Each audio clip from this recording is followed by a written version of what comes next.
राधे राधे दोस्तों, मैं रेणु कुमारी संपूर्ण हिंदी साहित्य में आपका स्वागत करती हूँ। भक्ति काल के महत्वपूर्ण प्रश्नों के अंतर्गत ये हमारा चौथा वीडियो है, जिसमें कि हम हर वीडियो में 100 प्रश्नों को हल कर रहे हैं। अगर आपने मेरे पहले वीडियो नहीं देखे हैं तो उन्हें ज़रूर देखें और संपूर्ण हिंदी साहित्य चैनल को सब्सक्राइब करें। इस वीडियो का पहला प्रश्न है हमारा, कृष्ण को रस रूप में तथा राधा को रति रूप में किस संप्रदाय में माना गया? कृष्ण को तो रस रूप में और राधा को रति रूप में किस संप्रदाय में माना है? चैतन्य संप्रदाय, वैष्णव सहजिया संप्रदाय, निम्बार्क संप्रदाय या राधा वल्लभ संप्रदाय? बताइए इसका उत्तर क्या होगा? इसका उत्तर होगा वैष्णव सहजिया संप्रदाय में राधा को तो रति और कृष्ण को रस रूप में माना गया है। अगला प्रश्न है हमारा, राधा वल्लभ संप्रदाय का प्रवर्तन किसने किया? हित हरिवंश ने, वल्लभाचार्य ने, विष्णु स्वामी ने या निम्बार्क ने? तो राधा वल्लभ संप्रदाय का प्रवर्तन करने वाले थे कौन? हित हरिवंश। अगला प्रश्न है, किस संप्रदाय के प्रवर्तक चैतन्य महाप्रभु थे? गौड़ीय संप्रदाय, हरिदासी संप्रदाय, वल्लभ संप्रदाय या सखी संप्रदाय? तो चैतन्य महाप्रभु ने किस संप्रदाय की वो करी? ये थे गौड़ीय संप्रदाय। कृष्ण की उपासना ब्रजेंद्र कुमार के रूप में किस संप्रदाय के अनुयायी करते हैं? सखी संप्रदाय, चैतन्य संप्रदाय, निम्बार्क संप्रदाय या राधा वल्लभ संप्रदाय? कृष्ण की उपासना ब्रजेंद्र कुमार के रूप में। तो ये क्या है? इसका उत्तर होगा चैतन्य संप्रदाय। अगला प्रश्न है हमारा 305 नंबर का, इनमें से वल्लभाचार्य के शिष्य कौन से कृष्ण भक्त कवि थे? छीत स्वामी, कुंभनदास, गोविंद स्वामी या नंददास? वल्लभाचार्य के शिष्य पूछे जा रहे हैं। 4 वल्लभाचार्य के थे और 4 विट्ठलनाथ के। इसे याद करने की ट्रिक भी बताई थी मैंने, जो व्याख्या वाले हमारे वीडियो हैं। बताइए, तो वल्लभाचार्य के शिष्यों को याद करने की ट्रिक क्या थी? SKP। एस से हो जाएगा सूरदास, के से हो जाएगा कुंभनदास, पी से हो जाएगा परमानंद दास और के से हो जाएगा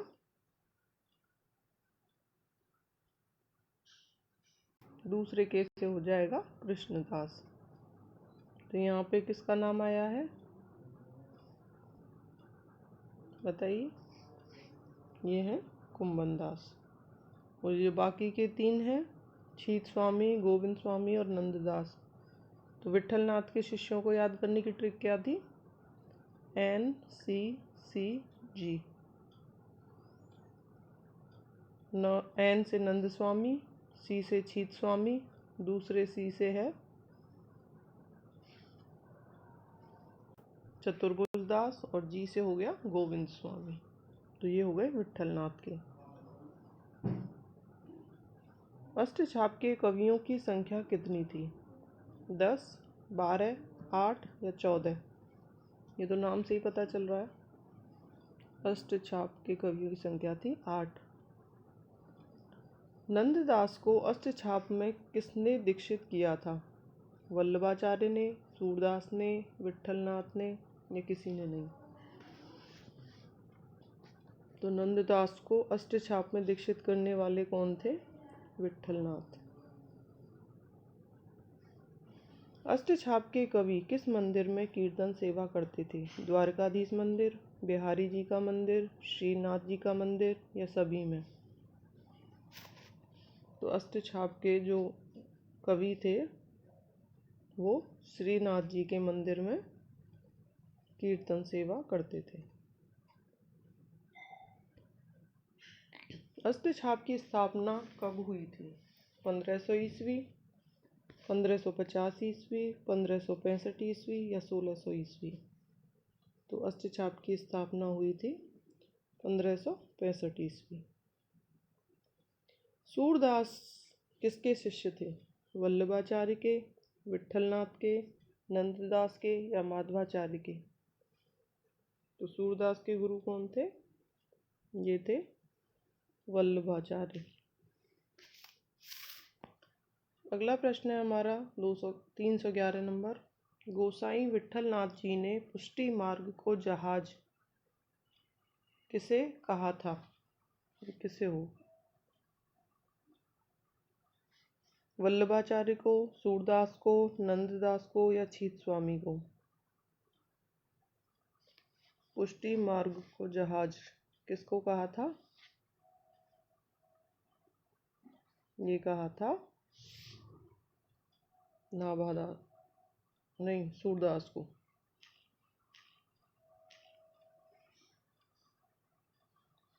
अगला प्रश्न है भक्तमाल की रचना किसने की थी? गोकुलनाथ ने, नाभादास ने, हरिराम ने या वल्लभाचार्य ने? तो भक्तमाल किसके द्वारा लिखा गया? नाभादास द्वारा। 84 वैष्णवन की वार्ता के रचयिता कौन थे? गोकुलनाथ, नाभादास, वल्लभाचार्य या सूरदास? तो 84 वैष्णवन की वार्ता किसने लिखी थी? गोकुलनाथ ने, जो कि विट्ठलनाथ के पुत्र थे। अगला प्रश्न है ब्रज भाषा कृष्ण काव्य में सूरदास के उपरांत किस कवि को सर्वाधिक प्रतिभाशाली एवं विद्वान माना गया है? रसखान को, नंददास को, कृष्णदास को या चतुर्भुजदास को?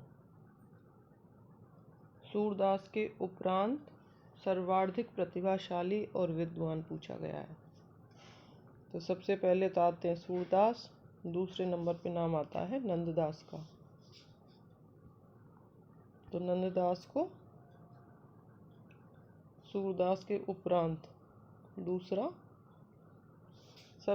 सबसे प्रतिभाशाली और विद्वान माना गया है। अगला प्रश्न है अनेकार्थ मंजरी के रचयिता कौन थे?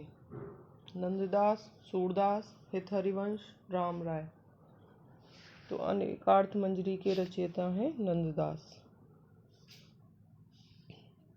रास पंचाध्यायी के रचयिता कवि कौन थे? नंददास, परमानंद दास, हरिराम व्यास, ध्रुवदास?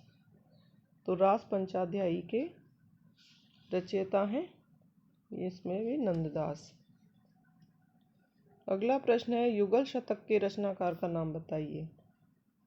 हरिदास, छीत स्वामी, श्रीभट्ट या कृष्णदास? तो युगल शतक के रचनाकार का नाम है श्रीभट्ट। रसखान की रचना इनमें से कौन सी नहीं है? मतलब 3 है, 1 नहीं है। प्रेम वाटिका, दान लीला, सुजान रसखान या केली माधुरी? तो रसखान ने प्रेम वाटिका लिखी, दान लीला लिखी और सुजान रसखान लिखी।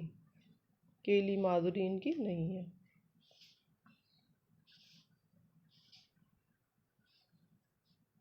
अगला प्रश्न है निम्बार्क संप्रदाय में निम्बार्काचार्य को किसका अवतार माना जाता है? श्री कृष्ण का, सुदर्शन चक्र का, मुरली का या मोरपंख का? तो निम्बार्क संप्रदाय में निम्बार्काचार्य को सुदर्शन चक्र का अवतार माना गया। निजमत सिद्धांत किस संप्रदाय के सिद्धांतों पर आधारित है? निम्बार्क, हरिदासी, राधा वल्लभ संप्रदाय या वल्लभ संप्रदाय? तो निजमत संप्रदाय जो है वो हरिदासी संप्रदाय पर आधारित है।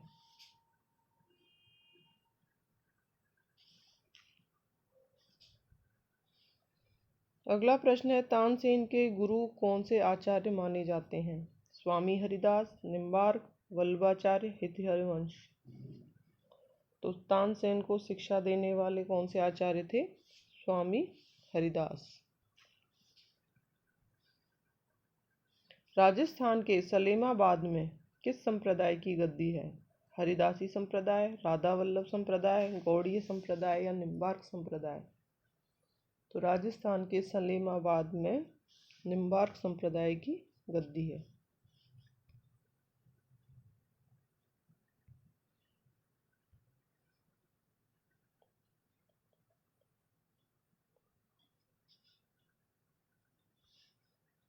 अगला प्रश्न है, प्रपन्न कल्पवल्ली ग्रंथ के रचयिता कौन है? प्रपन्न कल्पवल्ली निम्बार्काचार्य, स्वामी हरिदास, वल्लभाचार्य, हित हरिवंश। बताइए। तो इस ग्रंथ के रचयिता हैं कौन? निम्बार्काचार्य। प्रपन्न कल्पवल्ली के। चैतन्य संप्रदाय के दार्शनिक मत को क्या कहा जाता है? द्वैतवाद, अचिंत्य भेदाभेदवाद, द्वैताद्वैतवाद या शुद्धाद्वैतवाद? चैतन्य संप्रदाय का जो दार्शनिक मत है वो है अचिंत्य भेदाभेदवाद। अगला प्रश्न है 325 नंबर, सूरदास को किस महाकवि की वंश परंपरा में माना जाता है? चंद्रवरदाई, तुलसीदास, विद्यापति या जगनिक? तो इन्हें चंद्रवरदाई की वंश परंपरा में माना जाता है। किसको? सूरदास को। सूरदास का जन्म कब माना जाता है? 1378, 1478, 1578 या 1678? तो इनका जन्म माना जाता है 1478। जनश्रुतियों के आधार पर किस कवि को तुलसीदास का भाई माना जाता है? सूरदास को, नंददास को, हित हरिवंश को या ध्रुवदास को? तो जनश्रुतियों के आधार पर तुलसीदास का भाई माना जाता है किसे? नंददास को।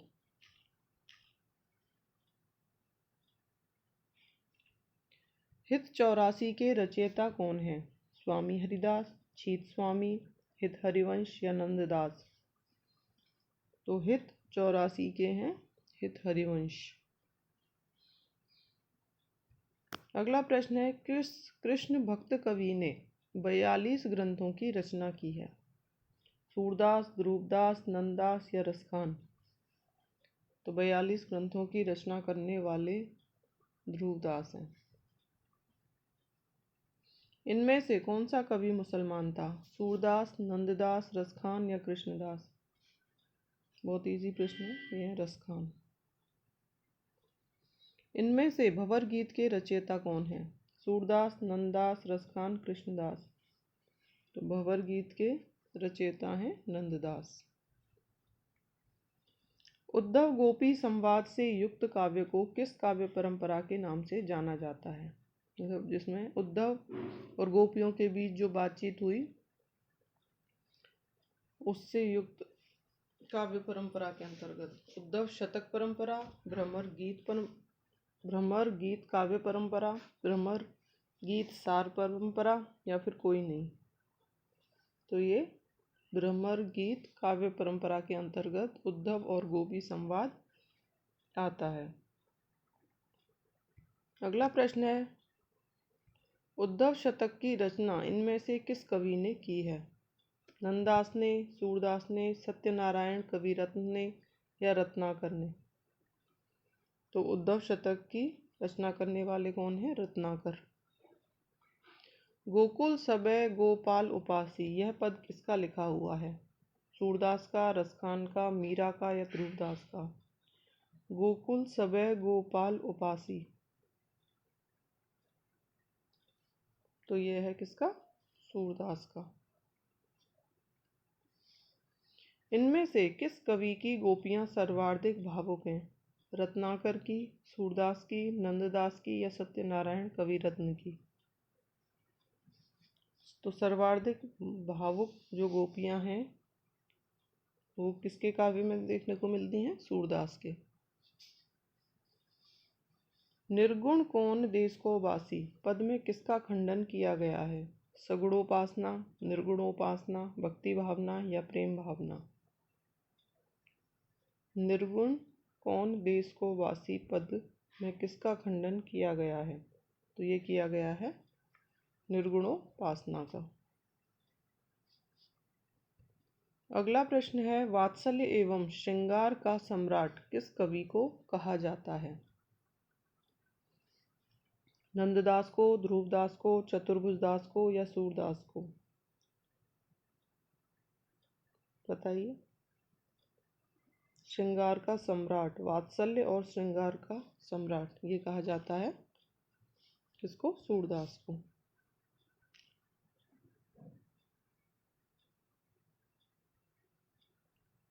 अगला प्रश्न है, साहित्य लहरी के रचयिता कवि कौन है? सूरदास, नंददास, कृष्णदास या गोविंद स्वामी? तो साहित्य लहरी के रचनाकार कौन है? सूरदास। सूरदास के दृष्टकूट पद किस ग्रंथ में संकलित हैं? सूरसागर में, सूरसारावली में, साहित्य लहरी में या किसी में नहीं? दृष्टकूट जो पद हैं वो किस में संकलित हैं? साहित्य लहरी में। सूरदास का जन्म स्थान डॉक्टर नगेंद्र ने किस स्थान पर माना है? सीही में, रौनकता में, पारसौली में, किसी में नहीं? तो नगेंद्र के अनुसार पूछा गया है तो इन्होंने माना सीही में।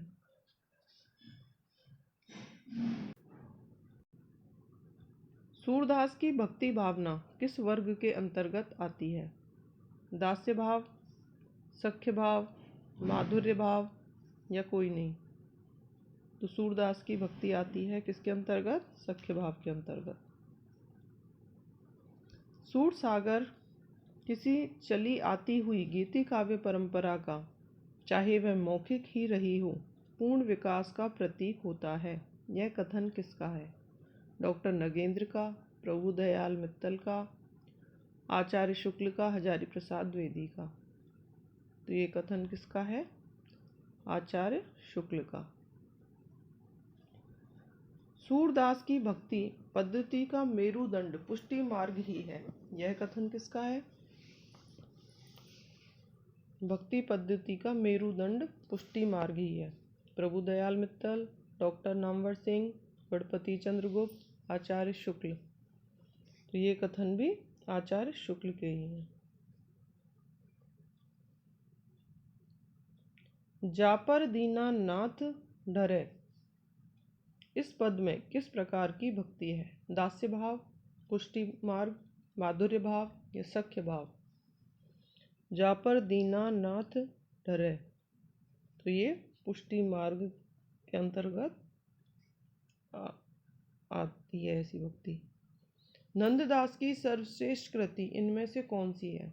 रास पंचाध्यायी, भंवर गीत, अनेकार्थ मंजरी या रूप मंजरी? नंददास की सर्वश्रेष्ठ कृति पूछी जा रही है तो यह है रास पंचाध्यायी।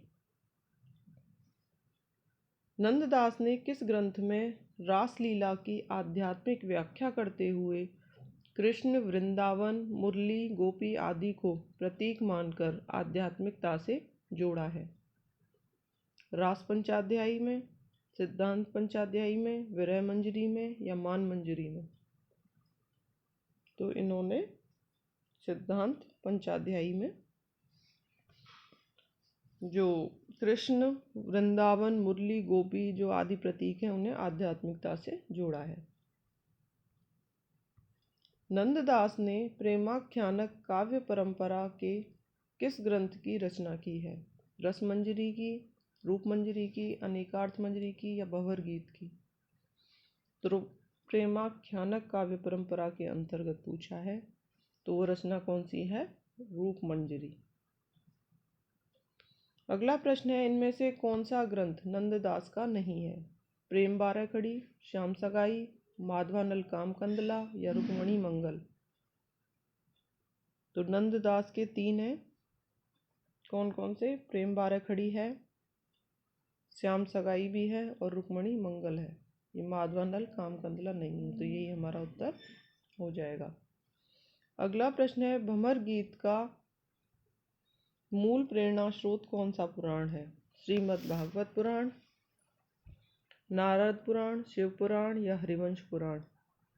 तो भ्रमर गीत का जो मूल प्रेरणा स्रोत माना जाता है वो माना जाता है श्रीमद् भागवत पुराण को। अगला प्रश्न है, बसो मेरे नैनन में नंदलाल, यह पद किसका है? सूरदास का, नंददास का, रसखान का या मीराबाई का? तो ये पद है मीराबाई का। तो हमारे 350 प्रश्न पूरे होते हैं। 351 नंबर का प्रश्न है, मोर पखा सिर ऊपर राखी, गूंज की माल गरे पहिरोगी, यह पंक्ति किस कवि की है? देव की, रसखान की, पद्माकर की या ग्वाल कवि की? तो ये पंक्तियां हैं रसखान की। मोर पखा सिर ऊपर राखी, गूंज की माल गरे पहिरोगी। अगला प्रश्न है, प्रेम वाटिका के रचनाकार कौन है? भारतेंदु, रत्नाकर, रसखान या पद्माकर? तो प्रेम वाटिका लिखने वाले हैं रसखान।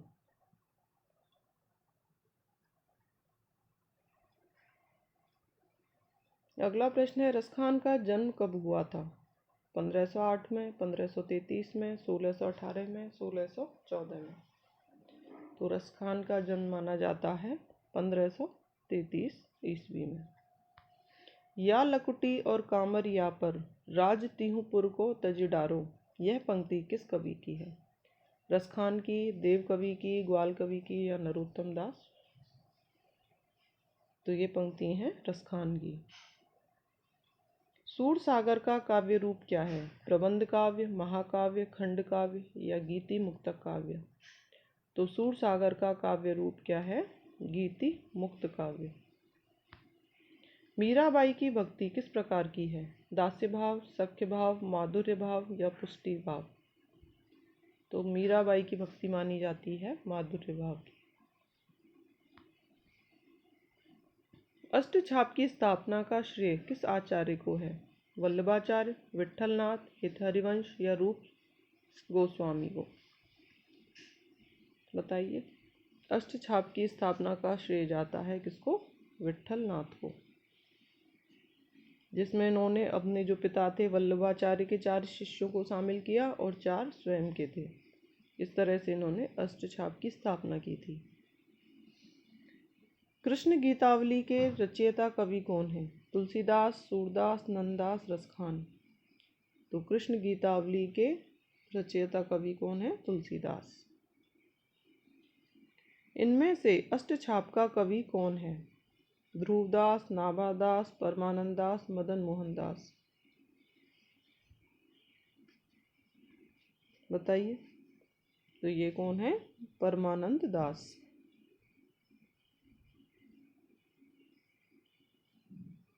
नंददास किस कृति पर मुग्ध होकर उन्हें जड़िया उपाधि दी गई है? रास पंचाध्यायी, अनेकार्थ मंजरी, भंवरगीत या पदावली? तो जड़िया जो उपाधि दी गई थी नंददास को, वो दी गई थी रास पंचाध्यायी के आधार पर।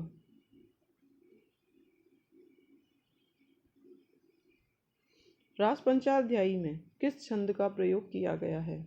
सवैया, पद, दोहा या रोला? तो रास पंचाध्यायी रोला छंद शैली का प्रयोग किया है इसमें। ध्रुवदास किस संप्रदाय के कवि हैं?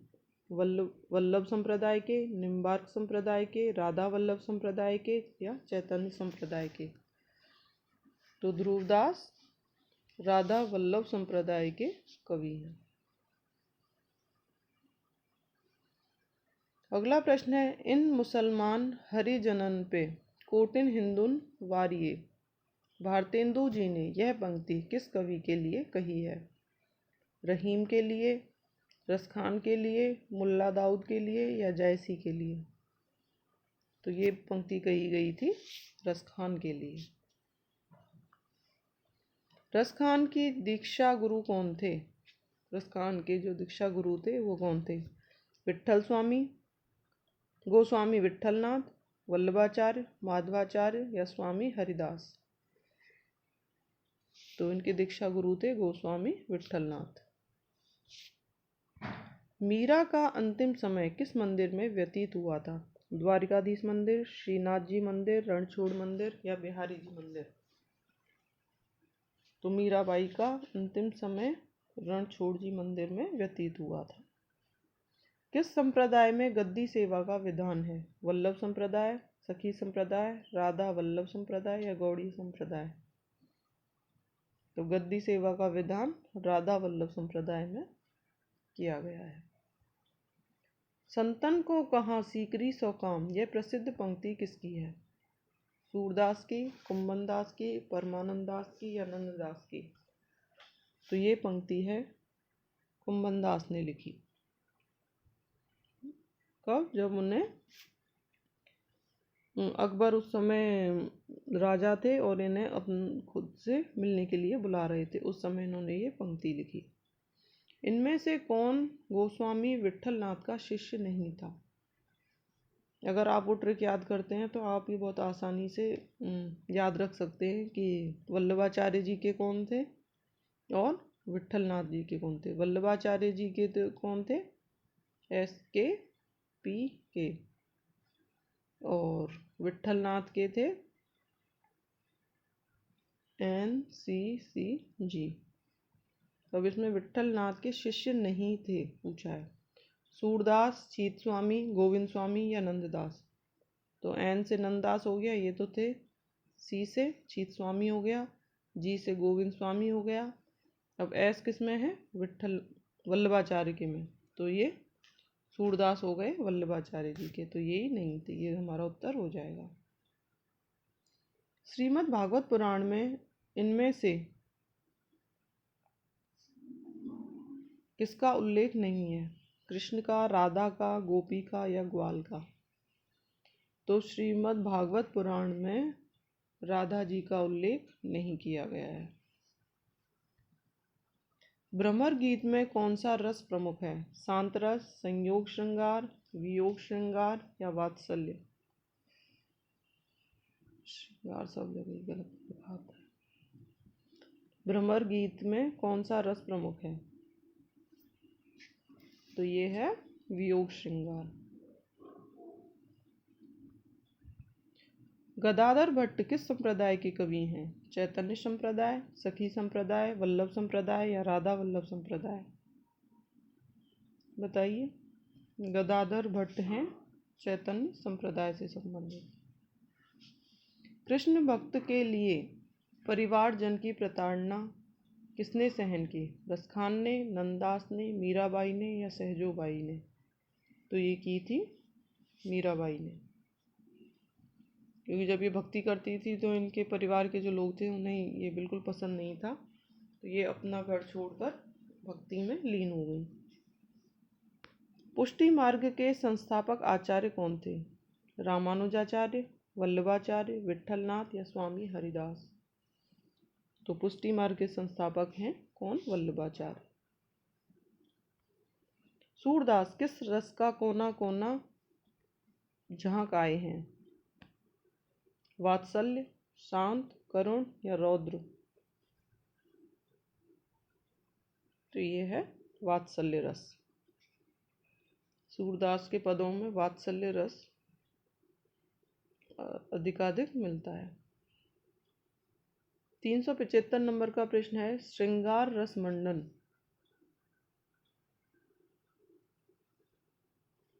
श्रृंगार रस मंडन किसकी रचना है?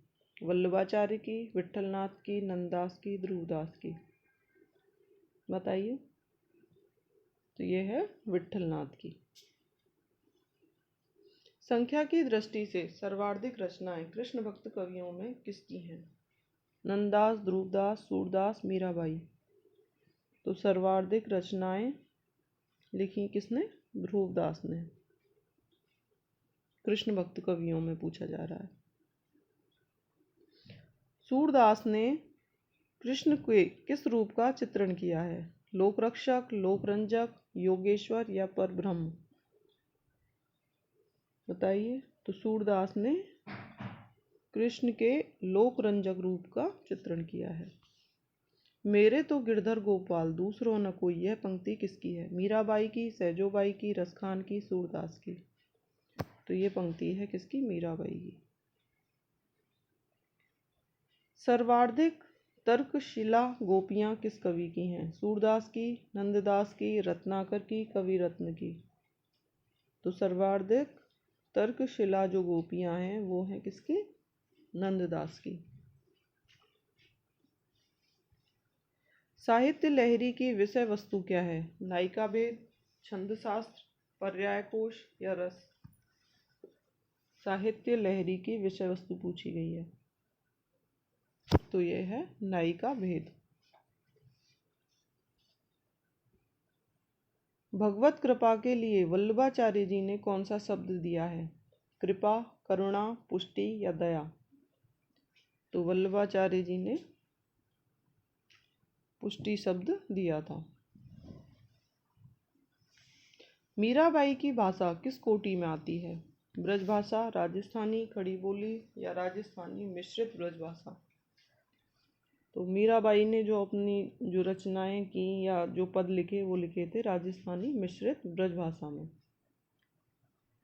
ब्रह्म सूत्रों का अणुभाष्य किस आचार्य ने लिखा?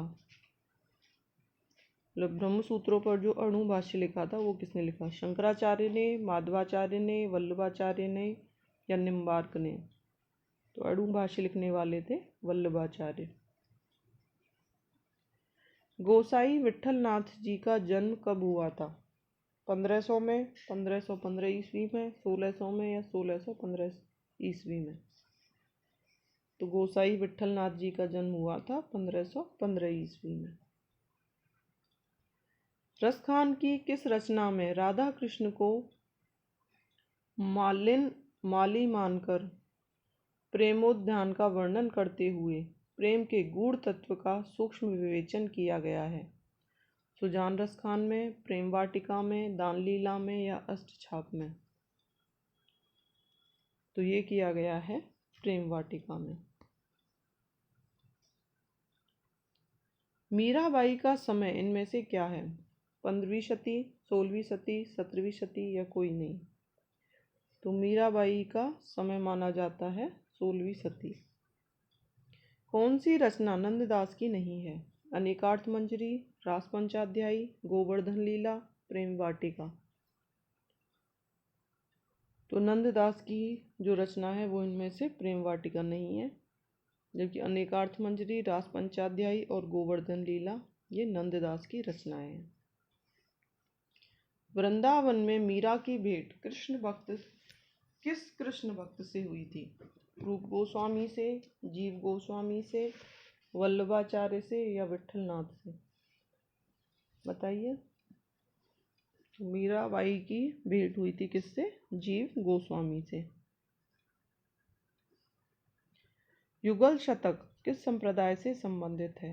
हरिदासी संप्रदाय, निम्बार्क संप्रदाय, वल्लभ संप्रदाय या चैतन्य संप्रदाय? तो युगल शतक किस संप्रदाय से संबंधित है? निम्बार्क संप्रदाय से। अगला प्रश्न है हमारा 390 नंबर का। सूरदास के उस ग्रंथ का नाम बताइए जिसमें रीति निरूपण है। सूरसागर, साहित्य लहरी, सूरसारावली या उपयुक्त सभी? तो रीति निरूपण मिलता है किसमें? साहित्य लहरी में। इनमें से कौन कवि जन्म काल के अनुसार सबसे पहले क्रम पर होना चाहिए? अगर आपको इनका समय पता है तो तभी आप बता पाएंगे। नंददास, कुम्भनदास, श्रीभट्ट या छीत स्वामी? तो सबसे पहला अगर पूछा जाए तो वो होंगे कुम्भनदास। गौरांग का संबंध किस संप्रदाय से था? सखी संप्रदाय से, राधा वल्लभ संप्रदाय से, चैतन्य संप्रदाय से या वल्लभ संप्रदाय से? तो गौरांग का संबंध किससे है? चैतन्य संप्रदाय से। अगला प्रश्न है, आगे होने वाले कवियों की श्रृंगार और वात्सल्य की उक्तियां सूर की झूठी सी जान पड़ती हैं। यह कथन किसका है? हजारी प्रसाद द्विवेदी का, विजेंद्र स्नातक का, डॉक्टर नगेंद्र का या आचार्य शुक्ल का? तो ये जो कथन है किसका है? आचार्य शुक्ल का। आगे होने वाले कवियों की श्रृंगार और वात्सल्य की उक्तियां सूर की झूठन सी जान पड़ती हैं। आचार्य शुक्ल जी का कथन है। सुदामा चरित के रचयिता इनमें से कौन है? रसखान, सूरदास, नरोत्तम दास, या ध्रुव दास? तो सुदामा चरित के रचयिता हैं नरोत्तम दास। काहे को गोपीनाथ कहावत पद किसका है? सूरदास का, नंददास का, परमानंद दास का या गोविंद स्वामी का? काहे को गोपीनाथ कहावत, तो ये पद है किसका? सूरदास का।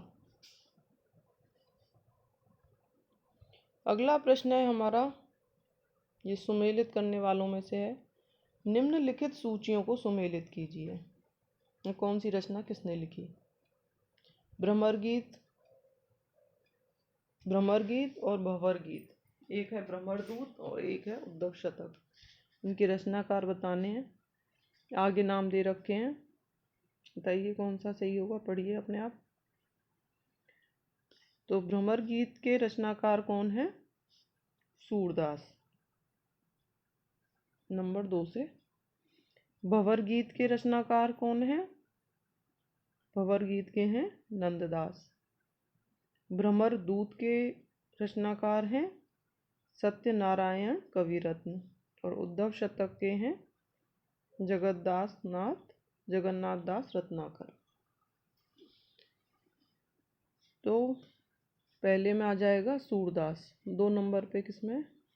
इन दोनों में। फिर आता है 2,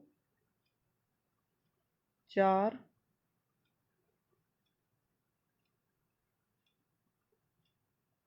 ये ऑप्शन ही गलत है। यहाँ पे 4 कर लें, यहाँ पे 1 कर लें, दोनों में 1 हो गए। पहले आएगा 2, फिर आएगा 4, फिर आएगा 1, फिर आएगा 3। ये क्रम हमारा सही है, वो ऑप्शन सही हो जाएगा। अगला भी इसी प्रकार का है। निम्नलिखित सूचियों को सुमेलित कीजिए। मतलब कवि दे रखे हैं और उनका समय बता रखा है, जीवन काल। तो सूरदास का समय क्या है? सूरदास का समय है 1478 से 1583। तो सूरदास का हो गया चौथा। पहले में 4, ये इसी से स्पष्ट होता है। आगे देखते हैं। नंददास का समय है 1533 से 1583। मीराबाई का समय है 1504 से 1563 और रसखान का समय है 1533 से 1618। तो ए ऑप्शन हमारा सही हो जाएगा।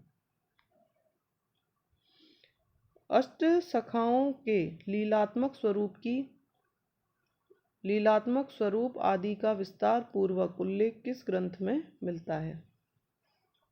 रस प्रकाश में, भाव प्रकाश में, भक्त नामावली में या भक्तमाल में? तो ये मिलता है अष्ट सखाओं की लीलात्मक स्वरूप आदि का जो विस्तार पूर्वक उल्लेख मिलता है वो मिलता है भाव प्रकाश में। पूर्व मीमांसा भाष्य के रचनाकार हैं वल्लभाचार्य, जैमिनी, पतंजलि या कणाद?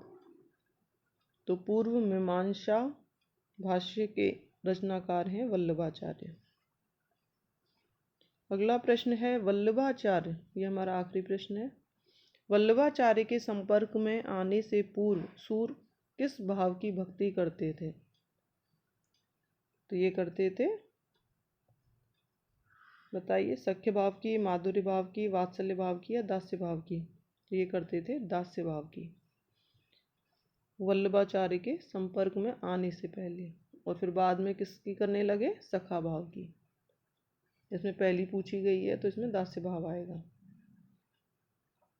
अगर आपने संपूर्ण हिंदी साहित्य चैनल को सब्सक्राइब नहीं किया है तो उसे सब्सक्राइब कर लें।